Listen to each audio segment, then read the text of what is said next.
welcome back to my film and TV channel. Yes, I'm going over to one of my most favourite series, not just science fiction, my favourite series of all time. We used to watch the original of this back in the 60s, and it's been going ever since. Yes, we're looking at Star Trek, and we're looking at Star Trek. This was supposed to be a sort of mini-series in itself, I think, but it turned into a 90-minute or so film. We're going to have a look at something called Star Trek Section 31, directed by Olatunde Osunsanmi and written by Craig Sweeney for the streaming service Paramount Plus. So you've got Paramount Plus, you might have watched this. And it's the first television film and the 14th film overall in the Star Trek franchise. Who has it rate? Fairly low.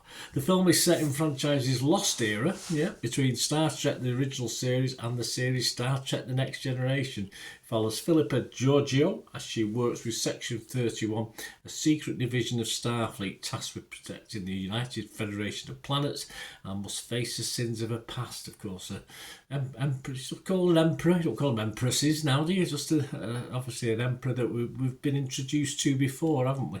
Of course, this stars in that role Michelle Yeoh, Amari Hardwick, Sam Richardson, Robert Kaczynski, Casey Rose, Sven Rugerok, James Horiyuki Lau, Humboldt Gonzalez, and Joe Ping. There you go, they are all in this.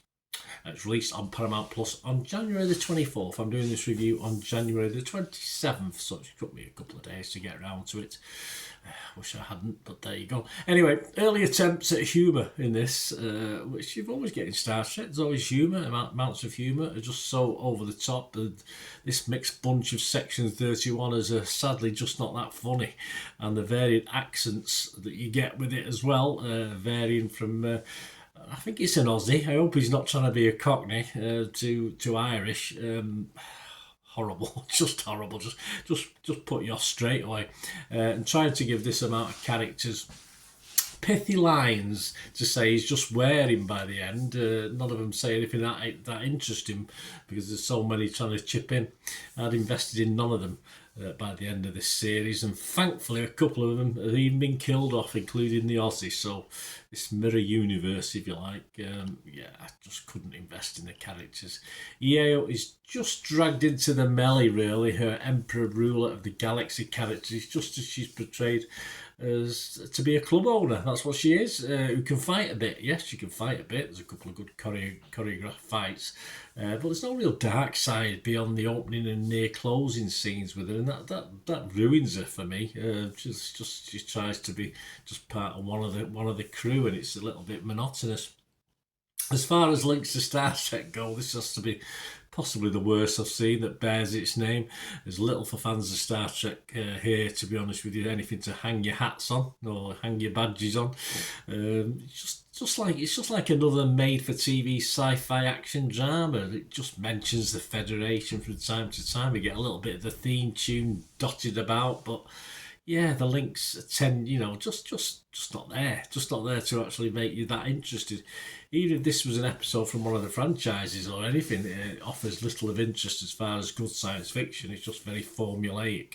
It's a vehicle for Michelle Yeoh, of course, to strut her stuff, but this version of her was just, for me, too ordinary and fairly uninteresting as well. I think overall most of the Star Trek DNA was just lost in transportation on this one. As a simple hunt for a doomsday device, it's just formulaic and routine. Didn't really like it at all. Generally, most people agree with me, which is good. Clint Worthington, writing for the RogerEbert.com, only give it 25 out of 100. He says Star Trek fans have been waiting nearly a decade to see a proper film in the franchise since 2016, sorely underappreciated Kelniverse entry Star Trek Beyond Section 31. A cynical whimper of a Trek adventure isn't likely to scratch that itch. Definitely not. James Dyer from Empire magazine. Less a Star Trek movie than a middling pilot episode setting up a series that will never come. Section 31 makes for a disheartening send-off for a once great character. Yes, we do get at the end of this film setting up for a second one. No thanks. Keep that one under wraps, guys. Others, what are others thinking? That's generals. Rotten Tomatoes, only 4.5 out of 10. 8 were fresh, 27 rotten. Metacritic, only 36 out of 100. Critics, as I said, few and far between that like it, that's for sure. So I'll not even bother mentioning any that like it, because there's hardly any knocking about. And the public equally are not impressed either. Rotten Tomatoes audience just 1.5 out of 5. Metacritic users 1.5 out of 10. And Internet Movie Database, which we always have a good look at. And we're approaching 6,000 scores and reviews, so not a little amount. And it's getting a pretty poor 4 out of 10. So my scores, guys, pretty much along that line, really. I'm going to be rotten on Rotten Tomatoes.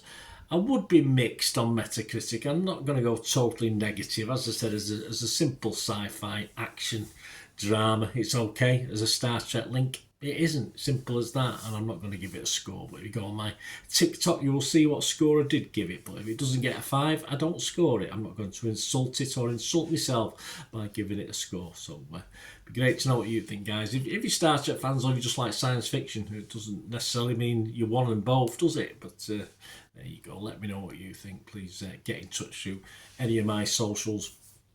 And if you like what I try and do on the channel, it's always appreciated. If you want to try and help support me, as in trying to contact me, just please stay watching and listening. Right, a quick shout out before we go for my sponsors at the moment. Piat6505, they've got a little eBay shop. They sell movie posters from the 1990s and 2000s, some great films, some great actors. So please check the link in the comments section below and you'll go straight to the shop. I dispatch everything between 24 and 48 hours, so if you see anything there, you want to order it, you can also mention my name. I mean, they are sponsoring me, so I do my little deal as well, so you can get 10% off. If you buy anything, just mention me, so say Bernard sent you, and they'll give you a 10% reduction on your order price. My thanks to Piat6505. If you're interested in sponsoring the channel yourselves, guys, supporting the channel by sponsorship, just let me know. My socials are on screen there, so just contact me about that and we can have a chat. Other ways to help me out, guys, if you watch the ads, if the ads on this, YouTube ads, that helps in a very little way, but it all helps. It all, watch the pennies and pounds look after themselves, they say, don't they? Or the pennies or the 10p's look after themselves. But if you watch the ads or follow the links on the ads as well, that's always a nice way to support the channel. If you sort of hang on for it, I've done that. I watched other people's and followed the ads, just something I fancied, which does happen from time to time.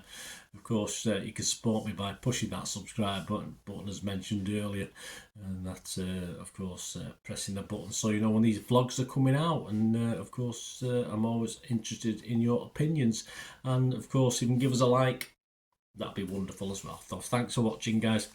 Hopefully I'll join you very, very soon with something else. Until we meet again, I'll never ask one thing, don't I? Please stay safe, everyone. Bye for now.